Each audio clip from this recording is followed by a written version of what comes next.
may isang matandang babae na kilala bilang Nana Oring, isa siyang albularya, Gina Galang, kinatatakutan, at kinikilala sa buong bayan bilang tagapaggamot ng mga karamdaman, kulam, at sakit na hindi kayang ipaliwanag ng mga doktor. Ngunit bukod sa pagiging albularya, kilala rin siya bilang magtitinda ng kalamansi. Tuwing madaling araw, nililibot niya ang baryo, bitbit ang kanyang kaing na puno ng maliliit na dilaw berdeng prutas, at inuusal ang iisang linya, kalamansi, panggamot, pampawala ng sakit, pangalis ng sumpa. Ang mga kalamansi niya ay hindi pangkaraniwan. Ayon sa mga tsismis, bawat bunga ay may kahalong orasayon, at may ilan daw na galing sa punong tinutubuan ng mga multo. Isang araw, dumating sa baryo ang isang dalagang si Alma. Galing siya sa Maynila at nagdesisyong mamalagi muna sa probinsya dahil sa matinding depresyon matapos ang pagkamatay ng kanyang ina. Tumuloy siya sa lumang bahay ng kanyang lola, ilang metro lang ang layo mula sa barong-barong ni Nana Oring. Kinabukasan, maaga siyang nagising sa kaluskos sa labas ng bahay. Pagbukas niya ng bintana, nandoon si Nana Oring, nakatingin sa kanya habang may hawak na basket ng kalamansi. Kalamansi, hiha, anang matanda, habang nakangiting tila may alam na hindi mo gustong malaman. Ay, hindi po, salamat po, Lola, sagot ni Alma, medyo naasiwa sa titig ng matanda. Pampatanggal ng masamang panaginip, pampatanggal ng hinanakit sa puso, dagdag ni Nana Oring, na para bang nabasa ang laman ng damdamin ni Alma. Hindi na sumagot si Alma, isinara niya ang bintana at pinilit balewalain ang kakaibang presensya ng albularya. Ngunit simula noong araw na iyon, nagsimula ng magkaroon ng kakaibang mga pangyayari sa bahay. Tuwing 3:00 ng madaling araw, may maririnig siyang kaluskos sa bubong, minsan may aninong dumaraan sa gilid ng kanyang bintana, at ang pinakakakilakilabot may mga prutas ng kalamansi na biglang lumilitaw sa kanyang lamesa, kahit hindi naman siya bumibili. Isang gabi, nanaginip si Alma. Sa kanyang panaginip, nandoon siya sa gitna ng gubat, may isang malaking punong may bungang kalamansi, ngunit ang mga bunga ay itim at umaalon, parang may buhay. Sa ilalim ng puno, may nakataling babae, duguan, umiiyak, at pilit na sinisigaw ang salitang, "Tama na." Pagkagising niya, may isang kalamansi sa tabi ng kanyang unan, itim ang balat at parang may bakas ng dugo sa ibabaw. Hindi na niya napigilan, lumabas siya ng bahay at tinungo si Nana Oring. "Lola, ano ba tong ginagawa niyo sa akin?" sigaw ni Alma. Tahimik si Nana Oring, tiningnan lang siya, at dahan-dahang tinuro ang isang lumang upuang kahoy sa harapan ng kanyang barong-barong. "Umupo ka, ikukwento ko sa iyo ang puno ng kalamansi, walang ibang tao sa paligid, tanging huni ng uwak at kaluskos ng hangin ang maririnig." Napilitan si Alma na umupo. "Alam mo ba kung bakit ako nagtitinda ng kalamansi?" panimula ni Nana Oring. Umiling si Alma, "Dahil ang puno ng kalamansi sa likod ng bahay ko, ay hindi basta puno, yan ang punong tinubuan ng kaluluwa ng aking anak." Napatingin si Alma sa likuran, at doon niya nakita ang isang puno ng kalamansi na bukod tangi sa lahat, kulay itim ang mga sanga at tila pulang-pula ang mga dahon sa sinag ng buwan. "Ipinagbuntis ko siya nang ako'y dalaga pa, pero sinumpa ang batang iyon, anak ng isang sundalong Amerikano na nanggamit at iniwan ako. Nang ipanganak ko siya, hindi siya umiiyak, matamlay, at sa loob ng 1 buwan, namatay. Binaon ko siya sa ilalim ng lupa, at di naglaon, may tumubong puno, hindi ko na siya ginalaw, hanggang sa isang gabi, dumating sa panaginip ko ang boses ng anak ko, 'Inay, gamitin mo ako, tulungan mo ang mga nawawala.' Mula noon, sinabi ni Nana Oring, gumamit siya ng bunga ng puno para gamutin ang may sakit, ngunit hindi lahat ng bunga ay para sa lunas, ang iba, para sa parusa, lalo na sa mga may pusong mabigat, may kasalanang tinatakasan, o may kaluluwang hindi matahimik. "Bakit ako?" nanginginig na tanong ni Alma. "Tinanong mo kung bakit hindi mo matakasan ang lungkot, kasi hindi lang lungkot ang dala mo, may kasamang kaluluwa ang puso mo. Yung nanay mong namatay, hindi siya matahimik." Nanlaki ang mata ni Alma. "Hindi siya aksidente ang pagkamatay niya, di ba?" bulong ni Nana Oring. "Nagpakamatay siya, at ikaw ang dahilan." Tumulo ang luha ni Alma, hindi ko siya sinadya, sinabi ko lang na sana mamatay na siya para mawala ang problema ko, hindi ko akalaing totoo. Hindi ka sinisisi ng nanay mo, gusto ka lang niyang patawarin mo ang sarili mo, kaya pinaparamdam niya ang sarili niya. Tumayo si Nana Oring, kumuha ng isang kalamansi, dilaw na may bahid pula. Pisil mo ito sa dibdib mo ngayong gabi, at kapag narinig mo ang tinig niya, sagutin mo, tanggapin mo ang kanyang paumanhin, at humingi ka rin ng tawad. Kinagabihan, ginawa ni Alma ang bilin ng albalaria. Sa unang pisil ng kalamansi, may lumabas na halimuyak, hindi maasim, kundi parang amoy ng kandila at bulaklak sa lamay. Pagdilat niya, nasa gitna siya ng madilim na kwarto, may puting anino sa harap niya, hugis babae, umiiyak, nanginginig. Alma, tawag nito, nanay, sagot niya, habang humahagulhol, niyakap niya ang anino, at sa unang pagkakataon, ramdam niya ang init, hindi lamig, hindi takot, patawad, nay, patawad, anak at parang bula, naglaho ang anino, nagising si Alma na may luha sa pisngi, ngunit magaan ang kanyang puso, wala na ang itim na kalamansi, wala na rin si Nana Oring sa baryo, parang hindi kailanman umiral, ngunit tuwing madaling araw, kung tahimik ang paligid, may maririnig ka pa ring boses sa kanto. Makalipas ang ilang linggo, unti-unting bumalik sa ayos ang buhay ni Alma, muling may gana siyang kumain, natutong ngumiti, at muling humarap sa liwanag ng araw. Ang bahay ng kanyang lola ay hindi na rin kasing dilim ng dati, parang tinanggalan ng bigat ang paligid, at ang mga aninong dati nagmamasid ay nawala na. Ngunit kahit tahimik na ang lahat, hindi niya makalimutang parang naglaho na lamang si Nana Oring, wala ni isang bakas na may tumira sa barong-barong sa tabi ng gubat, nang tanungin niya ang ilang matatanda sa baryo, ang sabi lang nila, si Nana Oring, tagal nang wala yan, hiha, mga 10 taon na yatang patay. Napasinghap si Alma, pero kausap ko siya, nakita ko siya, sa barong-barong sa likod ng bahay. Ngunit umiiling lang ang mga matatanda, baka anino lang yon, minsan bumabalik yan kapag may dapat ayusin. Hindi na sumagot si Alma, ngunit sa kanyang puso, alam niyang totoo si Nana Oring, totoo ang puno ng kalamansi, totoo ang panggagamot, at ang sumpa. Isang araw, habang naglalakad siya sa gilid ng baryo, nadaanan niya ang dating kinaroroonan ng barong-barong, walang kahit anong tanda ng buhay doon, maliban sa isang maliit na punong kalamansi na bagong sibol, makinis pa ang balat ng mga sanga nito, at may isang bungang berdeng-berde na tila kumikislap sa sikat ng araw. Napayuko si Alma, sa tabi ng puno, may maliit na papel na nakatali sa isang sanga, nakalagay dito. Piliin mo kung paano mo gagamitin ang bunga, lunas o sumpa, nasa puso mo ang kasagutan, no? Kinilabutan siya, ngunit hindi takot ang naramdaman niya, kundi pagtanggap, kinuha niya ang papel at inilagay sa kanyang bulsa, at mula noon, tuwing may nagkakasakit sa baryo, hindi lamang ng katawan kundi pati ng damdamin, si Alma ang nilalapitan. Hindi niya inangkin na isa siyang albalaria, hindi siya nagpakilalang manggagamot, ngunit sa bawat kalamansing ibinibigay niya, may kasamang dasal, may kasamang pagmamalasakit, at may kakaibang init na nagpapagaan sa loob ng sinumang tatanggap nito. Minsan, kapag siya'y nag-iisa, naririnig pa rin niya ang isang tinig na pamilyar, mahina, ngunit malinaw, kalamansi, panggamot, pampawala ng sakit, pangalis ng sumpa, at sa kanyang puso, alam niyang hindi siya nag-iisa, na ang pamana ni Nana Oring ay patuloy na nabubuhay, sa mga bunga ng isang punong may lihim, at sa puso ng isang babaeng minsang binigyan ng pagkakataong muling mabuo.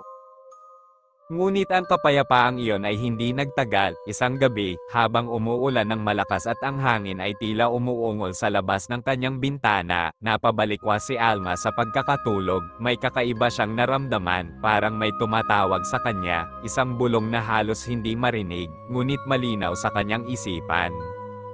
Alma, hindi iyon ang boses ni Nana Oring, malalim, malamig, at may halong lungkot, agad siyang bumangon, kinuha ang lumang balabal ng kanyang lola, at lumabas ng bahay, naaninag niya ang maliit na punong kalamansi sa gilid ng gubat, kumikislap sa gitna ng ulan, tila tinatawag siya. Paglapit niya, napansin niyang wala na ang bungang dating naroon, sa halip, may isa na namang papel na nakatali sa sanga, basang-basa, ngunit mababasa pa rin. Bawat kagalingan ay may kapalit, huwag kalimutang magbalik.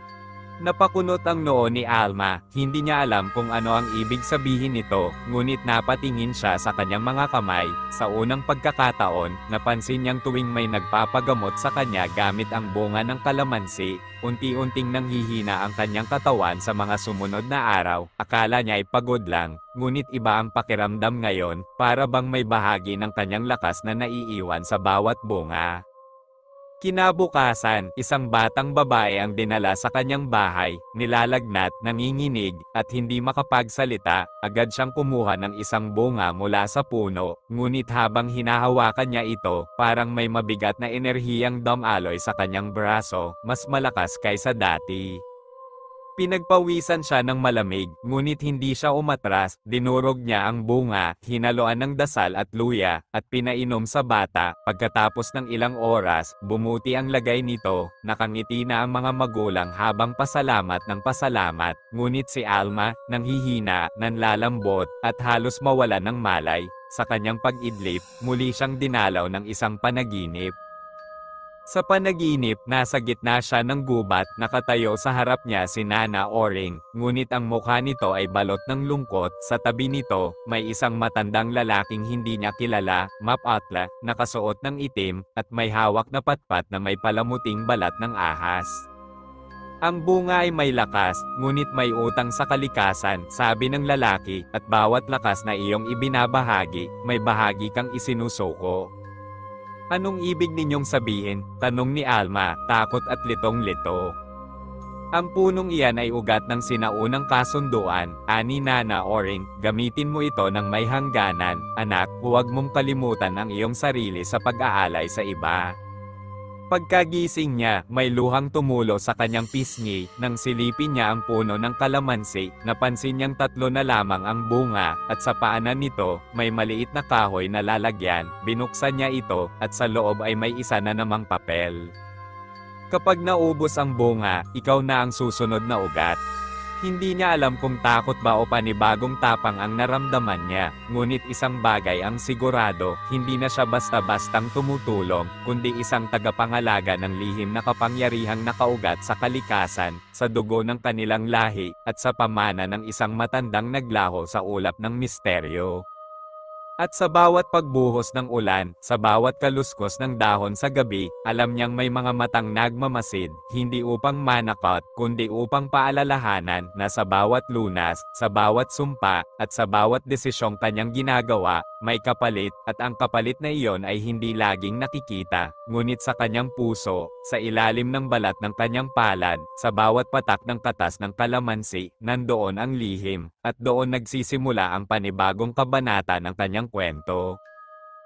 Makalipas ang ilang araw, muling bumalik ang mga pangamba, hindi lamang sa kanyang katawan nararamdaman ni Alma ang unti-unting pagkawala ng lakas, pati ang paligid ay tila nagbabago, ang mga ibon na dati maagang kumakanta ay tila nanahimik, ang hangin ay mabigat, at ang liwanag ng araw ay tila may aninong sumusunod.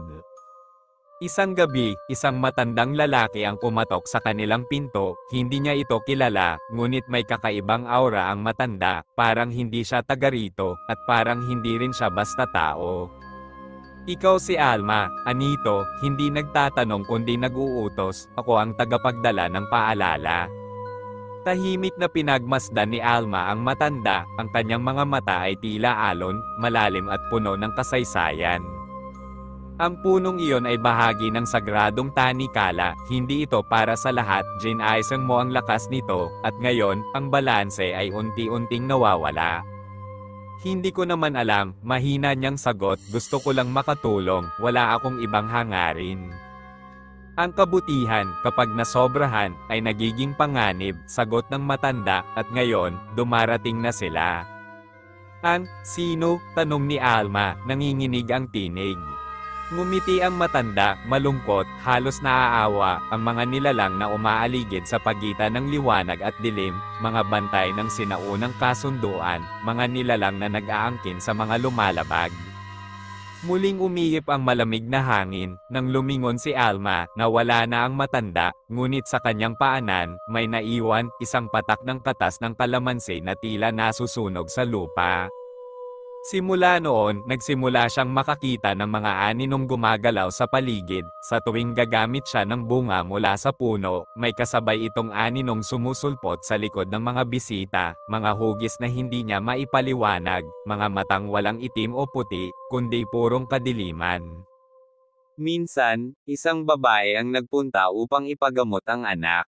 Nang hawakan ni Alma ang bunga, nakita niya ang babae sa ibang anyo, kulubot, mahaba ang mga kuko, at may dila na parang ahas. Ngunit pagkaraan ng ilang kisap mata, bumalik ito sa dati. Hindi siya nagpahalata, ngunit sa loob-loob niya, alam niyang hindi na ito ordinaryong karamdaman. Isang gabi, sinundan niya ang kanyang kutob, nagpunta siya sa ilalim ng punong kalamansi at naupo sa harap nito, nagsindi siya ng kandila, at binigkas ang panalangin itinuro noon ni Nana Oring, isa sa mga dasal na hindi kailanman itinuro sa iba. Sa ngalan ng dugo, ng lupa, at ng lihim, buksan ang daan. Umihip ang hangin, at mula sa anino ng puno, may lumabas na pigyera, maliit, baluktot, ngunit may mukha ng bata. Hindi ka pa handa, Anito, handa na ako, sagot ni Alma, sabihin niyo sa akin ang buong katotohanan. Ang nilalang ay ngumiti, kung gayon, sundan mo ang ugat, bumaba ka sa pinagmulan. At biglang bumuka ang lupa sa paanan ng puno, naglalantad ng isang butas na may hagdang bato, walang tanong-tanong, bumaba si Alma, dala ang isang bungang kalamansi at ang dasal ng kanyang lahi. Sa ilalim ng lupa, natagpuan niya ang lihim na pinagmulan, isang altar na yari sa lumang kahoy, nakapalibot sa isang punong tuyot at nababalutan ng kalansay ng ahas. Dito niya naramdaman ang ugat ng kapangyarihan, ang simula ng kasunduan, at ang tunay na kabayaran ng kanyang mga ginagawa.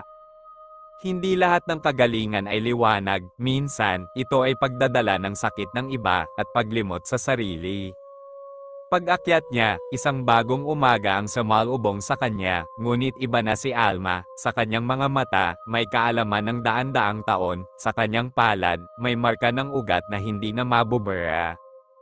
At ang puno ng kalamansi, tuyot na, ngunit sa kanyang likuran, sa lilam ng bagong araw, may tumutubo muling panibagong sanga, ang tanikala ay hindi pa tapos, ang kwento ni Alma ay kakapasok pa lang sa lalim ng lihim, ito ang simula ng pagiging bantay, hindi lamang ng buhay, kundi ng pagitan ng mga mundo. Makalipas ang ilang linggo, unti-unting nagbago ang takbo ng araw-araw ni Alma, ang mga taong dumadayo ay mas dumami, ngunit kapansin-pansin, hindi na karaniwang karamdaman ang kanilang dala, isa-isa silang may baon na misteryo, mga panaginip na inuulit gabi-gabi, mga aninong sumusunod sa kanila, at mga bulong sa dilim, lahat sila ay tila hinahatak ng isang puwersang hindi nila maintindihan, patungo sa kanya. Alam ni Alma na hindi na siya basta manggagamot, siya na ngayon ang humaharap sa mga nilalang na tinatawag ng matanda bilang mga bantay ng sinaunang kasunduan, at bawat isang taong dumarating ay tila piraso ng palaisipan na kailangang buuin.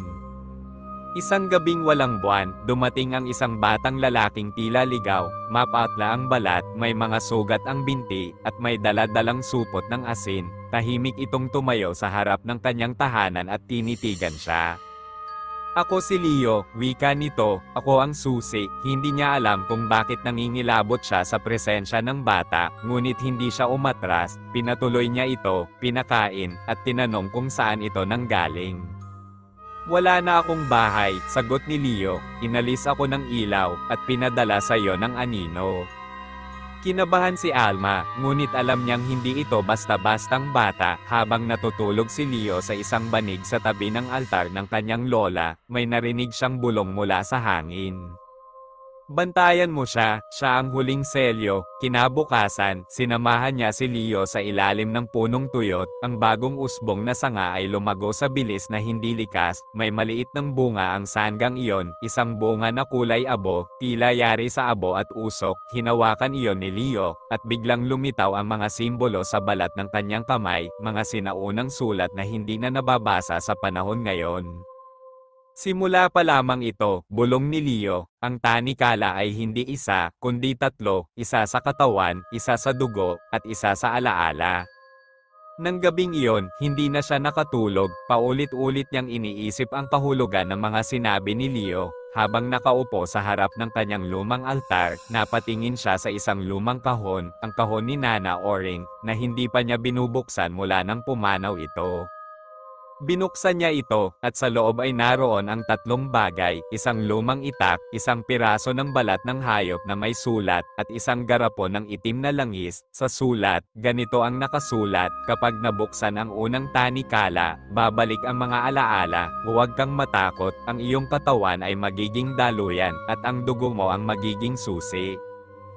Sa oras na iyon, nakaramdam siya ng matinding kirot sa kanyang dibdib, tila may pumipunit sa loob, napahawak siya sa kanyang puso, at unti-unti, nagsimula siyang makakita ng mga larawan sa kanyang isipan, isang matandang babae na tinuturoang magdasal ang isang batang babae, isang ritual sa ilalim ng buwan, at isang boses na nagsasabing, ikaw ang huling bantay.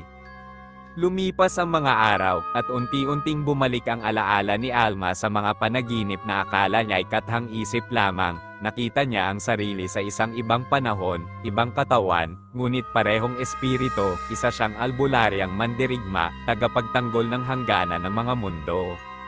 Napagtanto niyang ang bunga ay hindi lamang gamot kundi isang instrumento ng balanse, at bawat paggamit nito ay pagtapik sa isang sinaunang puwersa, isang puwersang may kabayaran. Dumating ang araw na hindi lang mga tao ang pumupunta sa kanya, minsan, may dumating na babae na may mahabang buhok na umaabot sa lupa, ngunit walang mukha, sa halip, usok lamang ang nasa mukha nito, nakiusap ito sa tinig na parang hangin, isauli mo ang kinuha mo. Hindi alam ni Alma kung ano ang tinutukoy nito, ngunit naramdaman niyang konektado ito sa unang sanga ng puno, ang unang bunga na kanyang ginamit noon para pagalingin ang isang batang may sakit. Hindi ko alam kung paano, sagot niya, sumagot ang nilalang, ibaba mo ang liwanag, isuko mo ang alaala.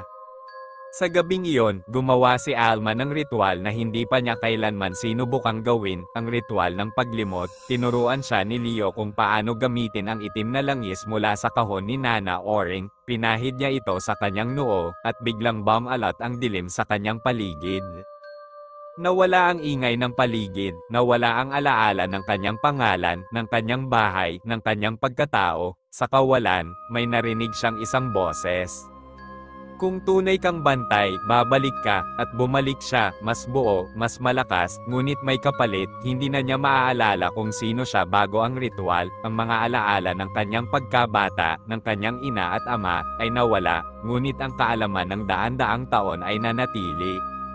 Nang muling magliwanag ang langit kinabukasan, umalis na si Leo, iniwan siya ng isang salita, darating pa sila, at sa huli, ikaw ang pipili kung isasara o bubuksan ang huling tanikala. Sa lilim ng punong muling namumunga, si Alma ay hindi na lamang manggagamot, siya na ngayon ang bantay ng tanikala, tagapamagitan ng mga mundo, at sa bawat kagalingang ibinibigay niya, isang piraso ng dilim ang inililibing niya sa kanyang puso, ngunit hindi siya natatakot, sapagkat sa pagitan ng liwanag at dilim, siya ang naging daan, at ang tanikala, habang nabubuhay, ay patuloy niyang babantayan. Lumipas ang mga buwan, at ang balita tungkol kay Alma ay lalong kumalat, ang kanyang tahanan ay hindi na lamang isang lugar ng paggagamot kundi naging santuaryo ng mga nawawala, ng mga nililigalig ng hindi maipaliwanag, at ng mga nilalang na hindi nabibilang sa mundong ibabaw. Sa bawat pagbukas niya ng pinto, hindi niya alam kung tao o anino ang daratnan niya, ngunit hindi na siya natitinag, sanay na ang kanyang kaluluwa sa paglalakad sa pagitan ng liwanag at dilim. Isang araw, muling lumitaw ang tuyot na puno, ang mga dahon nito'y unti-unting nanilaw at nalagas, tila ba inuutusan ng kalikasan na maghanda. Sa ilalim ng ugat nito, may pumutok na liwanag, lumuha ang lupa, at mula roon ay lumitaw ang isang nilalang na kalahating tao, kalahating hayop, may sungay sa noo, at mga mata na tila naglalaman ng sansinukob.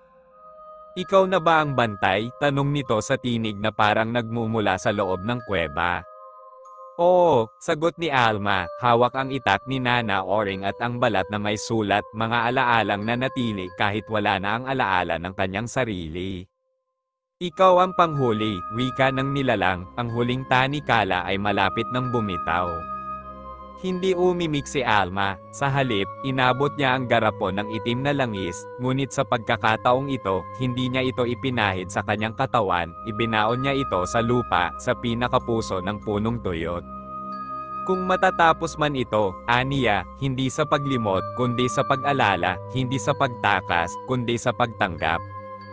At sa unang pagkakataon, pumutok ang bunga ng puno, hindi kulay abo, kundi pilak na may bahid ng ginto, isang liwanag ang bumalot sa paligid, ang mga anino ay nagsiyalisan, ang hangin ay tumigil, at ang nilalang ay lumuhod sa kanyang harapan. Mali kami, bulong nito, hindi ikaw ang huling tanikala, ikaw ang bagong kasunduan. Mula noon, nagbago ang lahat, hindi na lamang si Alma ang tagapamagitan, siya na mismo ang naging pintuan, isang buhay na tanikala na nag-uugnay sa mundo ng tao at mundo ng anino. Sa kanyang mga mata, makikita ang nakaraan at hinaharap, sa kanyang boses, maririnig ang mga dasal ng libo-libong kaluluwa. Hindi na niya naalala ang kanyang ina, ang kanyang ama, o ang batang si Alma na dating nangangarap lang na maging katulad ni Nana Oring, ngunit sa bawat hakbang niya, dala niya ang kanilang alaala, hindi sa isip, kundi sa diwa. At sa bawat taong kumakatok sa kanyang pintuan, tinatanggap niya hindi bilang manggagamot, kundi bilang bantay, sapagkat ang tanikala, kahit di na nakikita, ay nasa kanya na, nakaukit sa kanyang laman, dumadaloy sa kanyang dugo, at nakalibing sa kanyang puso. Ang huling tanikala ay hindi kailangang isara o buksan, dahil si Alma na ang tanikala, at habang siya'y nabubuhay, ang mga mundo ay hindi kailanman mawawalay. Maraming salamat po sa inyong pakikinig. Huwag kalimutan mag-subscribe para sa update sa mga bagong kwento paparating.